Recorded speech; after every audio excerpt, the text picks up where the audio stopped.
صحیح بخاری حدیث نمبر 271۔ حضرت عائشہ رضی اللہ تعالیٰ عنہا نے فرمایا، گویا کہ میں حضرت صلی اللہ علیہ وسلم کی مانگ میں خوشبو کی چمک دیکھ رہی ہوں، اس حال میں کہ آپ احرام باندھے ہوئے ہیں۔ صحیح بخاری حدیث نمبر 272۔ ام المومنین حضرت عائشہ صدیقہ رضی اللہ عنہا نے فرمایا کہ رسول کریم صلی اللہ علیہ وسلم جنابت کا غسل کرتے تو پہلے اپنے ہاتھوں کو دھوتے اور نماز کی طرح وضو کرتے، پھر اپنے ہاتھوں سے اپنے بالوں کا خلال کرتے، اور جب یقین کر لیتے کہ جسم تر ہو گیا ہے تو 3 مرتبہ اس پر پانی بہاتے، پھر تمام بدن کا غسل کرتے۔ صحیح بخاری حدیث نمبر 273۔ حضرت عائشہ رضی اللہ تعالی عنہا نے فرمایا کہ میں اور رسول کریم صلی اللہ علیہ وسلم ایک برتن میں غسل کرتے تھے، ہم دونوں اس سے چلو بھر بھر کر پانی لیتے تھے۔ صحیح بخاری حدیث نمبر 274۔ ام المومنین حضرت میمونہ رضی اللہ عنہا نے فرمایا کہ رسول اللہ صلی اللہ علیہ وسلم نے غسل جنابت کے لیے پانی رکھا، پھر آپ نے پہلے 2 یا 3 مرتبہ اپنے دائیں ہاتھ سے بائیں ہاتھ پر پانی ڈالا، پھر شرمگاہ دھوئی، پھر ہاتھ کو زمین پر یا دیوار پر 2 یا 3 بار رگڑا، پھر کلی کی اور ناک میں ڈالا اور اپنے چہرے اور بازوؤں کو دھویا، پھر سر پر پانی بہایا اور سارے بدن کا غسل کیا، پھر اپنی جگہ سے سرک کر پاؤں دھوئے۔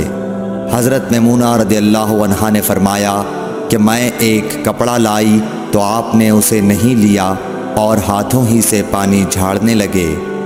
صحیح بخاری حدیث نمبر 275۔ حضرت ابو ہریرہ رضی اللہ تعالیٰ عنہ سے روایت ہے کہ نماز کی تکبیر ہوئی اور صفیں برابر ہو گئیں، لوگ کھڑے تھے کہ رسول کریم صلی اللہ علیہ وسلم اپنے حجرے سے ہماری طرف تشریف لائے۔ جب آپ مصلی پر کھڑے ہو چکے تو یاد آیا کہ آپ جنبی ہیں، بس آپ نے ہم سے فرمایا کہ اپنی جگہ کھڑے رہو، اور آپ واپس چلے گئے۔ پھر آپ نے غسل کیا اور واپس ہماری طرف تشریف لائے تو سر سے پانی کے قطرے ٹپک رہے تھے۔ آپ نے نماز کے لیے تکبیر کہی اور ہم نے آپ کے ساتھ نماز ادا کی۔ صحیح بخاری حدیث نمبر 276۔ حضرت میمونہ رضی اللہ عنہا نے فرمایا کہ میں نے نبی صلی اللہ علیہ وسلم کے لیے غسل کا پانی رکھا اور ایک کپڑے سے پردہ کر دیا، پہلے آپ نے اپنے دونوں ہاتھوں پر پانی ڈالا اور انہیں دھویا، پھر اپنے داہنے ہاتھ سے بائیں ہاتھ میں پانی لیا اور شرمگاہ دھوئی، پھر ہاتھ کو زمین پر مارا اور دھویا، پھر کلی کی اور ناک میں پانی ڈالا اور چہرے اور بازو دھوئے، پھر سر پر پانی بہایا اور سارے بدن کا غسل کیا۔ اس کے بعد آپ مقام غسل سے ایک طرف ہو گئے، پھر دونوں پاؤں دھوئے۔ اس کے بعد میں نے آپ کو ایک کپڑا دینا چاہا تو آپ نے اسے نہیں لیا اور آپ ہاتھوں سے پانی جھاڑنے لگے۔ صحیح بخاری حدیث نمبر 277۔ حضرت عائشہ رضی اللہ تعالی عنہا نے فرمایا کہ ہم ازواج مطہرات میں سے کسی کو اگر جنابت لاحق ہوتی تو وہ ہاتھوں میں پانی لے کر سر پر 3 مرتبہ ڈالتیں، پھر ہاتھ میں پانی لے کر سر کے داہنے حصے کا غسل کرتیں اور دوسرے ہاتھ سے بائیں حصے کا غسل کرتیں۔ صحیح بخاری حدیث نمبر 278۔ نبی کریم صلی اللہ علیہ وسلم نے فرمایا، بنی اسرائیل ننگے ہو کر اس طرح نہاتے تھے کہ ایک شخص دوسرے کو دیکھتا، لیکن حضرت موسیٰ تنہا پردے سے غسل فرماتے۔ اس پر انہوں نے کہا کہ بخدا موسیٰ کو ہمارے ساتھ غسل کرنے میں صرف یہ چیز مانے ہے کہ آپ کے خصیے بڑھے ہوئے ہیں۔ ایک مرتبہ موسیٰ علیہ السلام غسل کرنے لگے اور آپ نے کپڑوں کو ایک پتھر پر رکھ دیا، اتنے میں پتھر کپڑوں کو لے بھاگا اور موسیٰ بھی اس کے پیچھے بڑی تیزی سے دوڑے۔